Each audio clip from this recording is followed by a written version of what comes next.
In a recent tweet, Fedor Holtz called out poker commentators Randy Liu and Ali Najad for their critique of a player during a 15K event at the Triton Series in Vietnam. The hand took place between Austria's Roland Rokita and China's Biao Ding, with 68 left in the tournament and the action folding to Rokita in the small blind.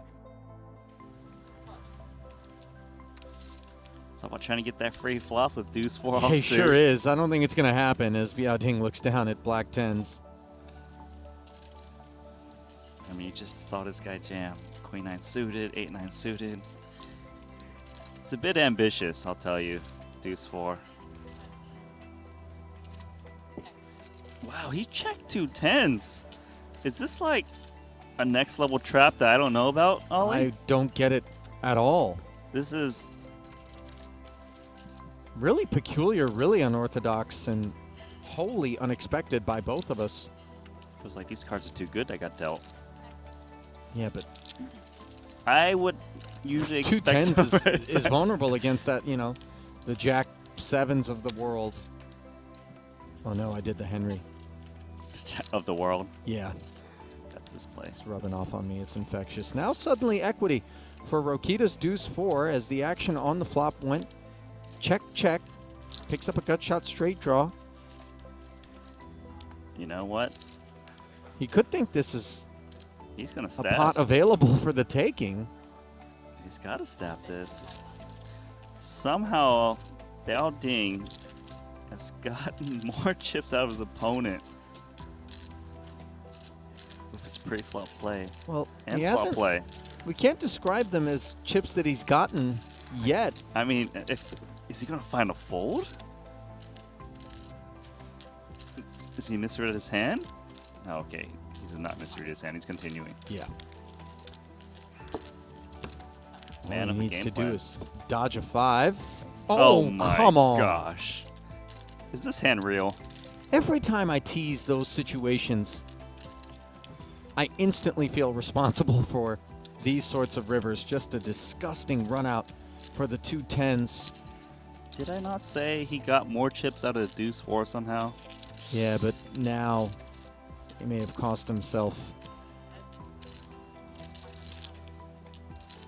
And yeah.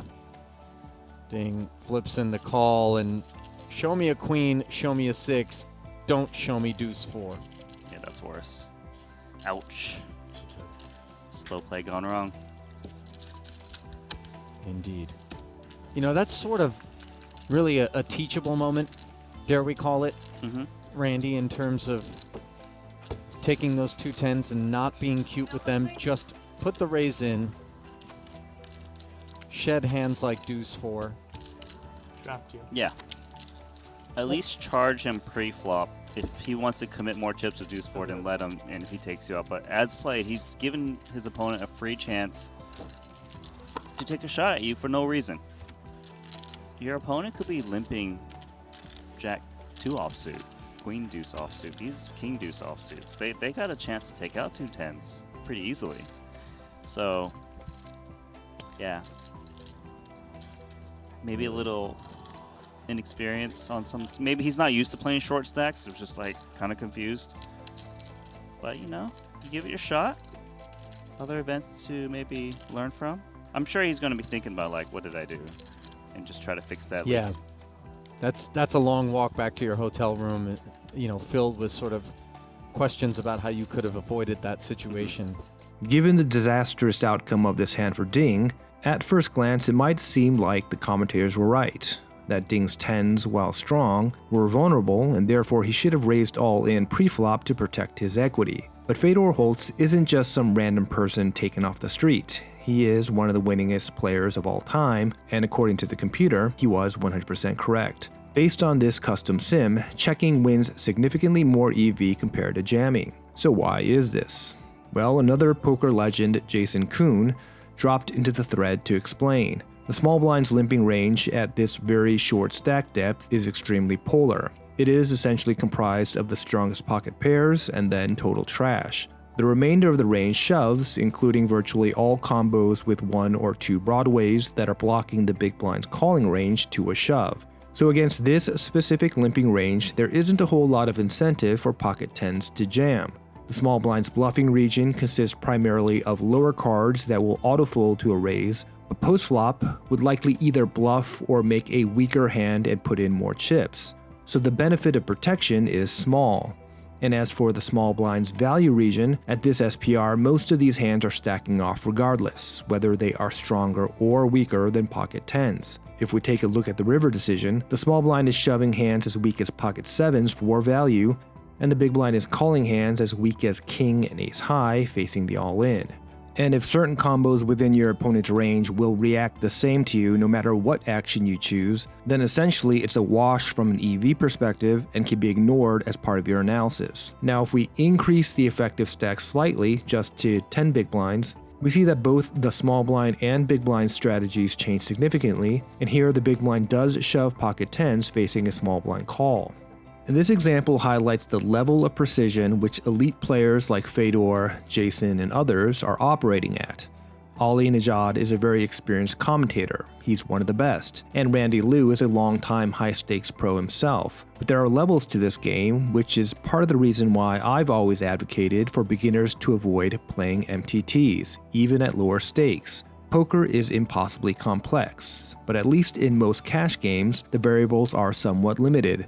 You're usually playing with a static number of people, 6, 8, or 9, and players often have similar stack sizes, somewhere between 100 and 200 big blinds. Tournaments, on the other hand, introduce many additional layers of complexity into the mix. In a single tournament, you may play with anywhere from 9 to just one other player. In a single hand, you may be up against stack sizes ranging from 1 to 300 big blinds. Let's not forget about ICM and bounties, which we really only have theories regarding how they should impact optimal strategies. Now, if you play poker purely for fun or just want some attention, sure, choose whatever format that tickles your fancy. But if you have loftier ambitions and want to actually win and become a successful poker player, then you'll have no choice but to pursue this nerdy little thing called strategy. And most learn it through pattern recognition. That is, you play the same or a similar situation over and over again, and eventually you figure out which moves tend to work and which don't. But that is easier said than done. Poker is so vast that encountering the same situation multiple times is rare, and the invisible hand of variance often creates a disconnect between optimal play and optimal outcomes, which makes learning through trial and error incredibly difficult. This hand is case in point. From Ding's perspective, he busted out of a 15k bind tournament to 4 deuce off, but if he had raised pre-flop, Rokita would have folded and Ding would have lived on to fight another day. It would be very easy and natural to conclude that he made an error, as Randy and Ali did. But this, of course, is a myopic way of looking at it. Poker is a game of probabilities, and Ding had an 85% chance to win prior to the flop, which are odds that any gambler would take any day of the week. Sometimes a wager doesn't pay off, but that doesn't mean that the wager wasn't a good one. Now, with the advancement of technology, much of the heavy lifting can be done for you with solvers like GTO Check and other inferior products. But even then, solvers find the best strategies by simulating the same scenario countless times over for single flops. To consistently win at poker, you need to know how to navigate all of the 1,755 strategically unique flops and all the possible permutations of positional matchups and pre-flop actions. A limped pot small blind versus big blind will play out much differently than a 4-bet pot under the gun versus the button. And when you add different stack sizes, varying number of players, and ICM considerations from MTTs into the mix, the game becomes exponentially larger and more complex. So just like any other subject that you're first learning, it's imperative to initially narrow the universe of variables to simplify things as much as possible. And in this context, that means avoiding MTTs, at least until you have a solid foundation of poker principles under your belt, knowing how to think in ranges, how equities and EV change based on the intersection of those ranges with the board, and having a baseline understanding of hand class incentives, and how to balance your strategies to disguise your holdings. Once you have this foundational knowledge, then you'll be much more proficient at learning specific scenarios, which is necessary to reach the next level.